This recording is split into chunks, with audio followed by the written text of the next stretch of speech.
Land Rover Discovery is a bit of a classic with four-wheel drivers, and while it's never had the mad, passionate and massive fan base of its hardcore stablemate the Defender, it's still done pretty well for itself. Well, now that the new Defender is so nice to drive, so refined and so comfortable, it's like a Discovery in disguise, then is there any room for the actual Discovery in the lineup anymore? Well, I don't know, but that's what we're here to find out, so stick around.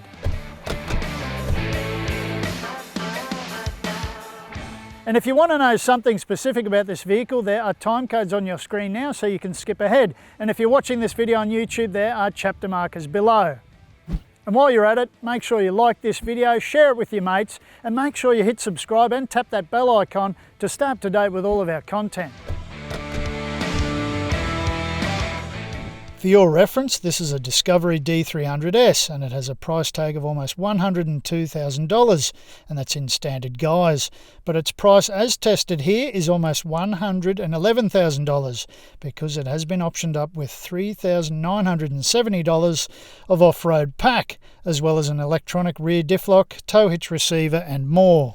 As standard, the Discovery's list of features is considerable and includes an 11.4-inch Pivi Pro multimedia system, Apple CarPlay and Android Auto, 3D surround camera, 20-inch wheels and a whole lot of driver assist tech. There are plenty of optional features available which push the price tag up and up. We'll put its dimensions up on screen now just to give you an idea of the Discovery's size. But in terms of styling, it looks pretty good. As always, I'm not your life coach, so I'm not going to tell you what to think. But what I can tell you is that it is available in a variety of exterior paint colours. This is Fuji white, but there are plenty of versions of blue, black, grey and silver for you to choose from.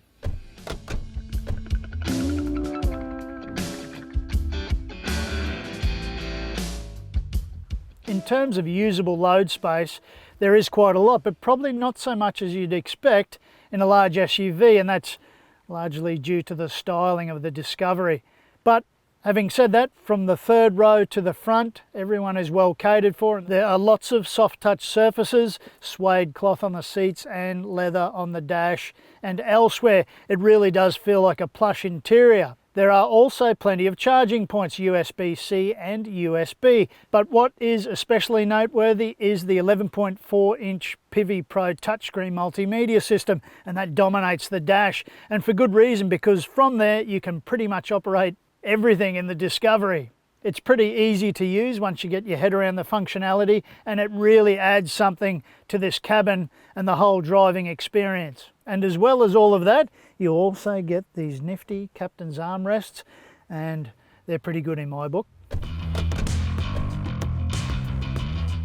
The Discovery has a 3-litre straight-six twin-turbo diesel engine, producing 220 kilowatts and a whopping 650 newton metres. It also has an 8-speed automatic transmission and an all-wheel drive system. Now, all of those things combine nicely when it really counts.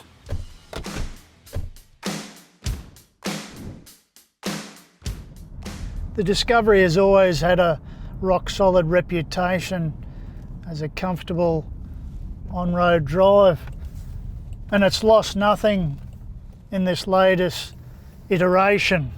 It really is a smooth driving experience. It's quiet, it's refined. You don't really get any noise from outside intruding into the cabin. The seats are very comfortable, very supportive, and that makes it perfect for long distance trips. The engine and 8-speed auto are a nice combination, just quietly effective, nothing too outrageously exciting. Acceleration is really good, throttle response is really sharp, and you can crack on the pace when you really need to from a standing start or when you need to overtake someone. There are some negatives though. There is some body roll, especially through longer, more drawn out corners. It's a little bit pronounced, it's not terrible, but you do notice it. The brakes have a real delayed action feel about them. They're a bit too spongy for my liking. It's not the most dynamic vehicle to drive, that's for sure, but for a four-wheel drive wagon, the Discovery has plenty of life about it. In terms of load hauling ability, the Discovery has a maximum towing capacity of 750 kilograms unbraked and 3,500 kilograms braked. And when you get onto dirt tracks and loosely gravelled roads, the Discovery retains most of those characteristics that it displays on road, and it remains a real nice touring vehicle. But it does tend to thump through some of the deeper potholes, and it can be a little bit of a jarring ride here and there. And beyond all of the four-wheel drive mechanicals that Land Rover has done so well for so long, the Discovery benefits from a comprehensive terrain response system that tweaks throttle response, it tweaks torque to the wheels and engine torque, it tweaks pretty much everything, and it works supremely well across all terrain, which is why you have different settings: grass, snow, mud, rock crawling mode. You've got a setting for water. It's just covers everything you could think of pretty much. But the news is not all good though. Visibility in the cabin of the Discovery is quite pinched. You do have the benefit of the camera that shows you the view down the sides and to the front, so you can get your wheels right and get the line right up and down hills.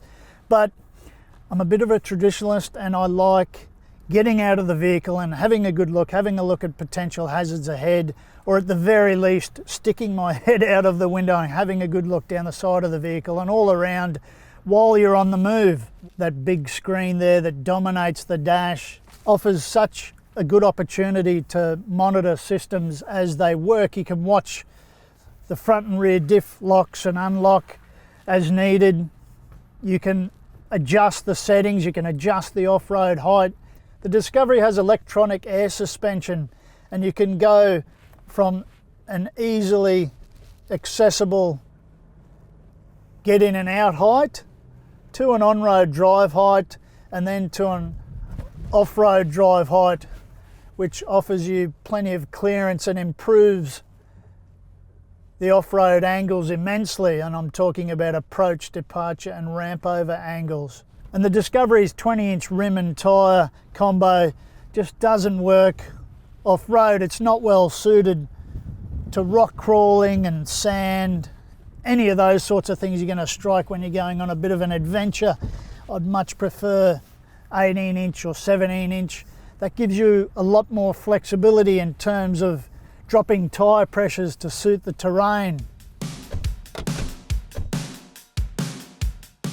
The Land Rover Discovery D300S has the maximum 5-star NCAP safety rating, and that's from testing in 2017.